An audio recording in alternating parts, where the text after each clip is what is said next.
阿蕭蕭嘅時間啦，阿劉墉同阿車厘子喺度啦，咁我哋講一啲網度嘅嘢先啦，咁就即係好高興話俾大家聽啦，即係今朝李偉才嚟傾嚟，佢有意思喺度開呢個節目，即係即係呢個前呢個天文台嘅天文台，佢嚟過做過一次㗎啦，即係佢係即係講科普嗰啲嘢最叻㗎嘛，即係呢一個係。佢亦都寫好多科普書嘅，佢嘅筆名叫做李易的。係啊，咁就係呢個喺呢個港台做開，咁但係我哋呢度係更加自由啦，咁就話有邊個可以同佢即係搭到嘴嘅，咁話有個車厘子喎。李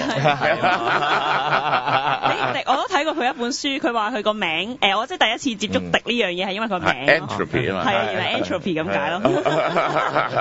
咁你仲有啦，咁仲有邊個打到嘴？我話依家台長得喎，叫佢哋商量下睇台長可唔可以同佢做節目啦，即係咁樣。科學神秘之夜。佢又上個神秘之夜嘅意思。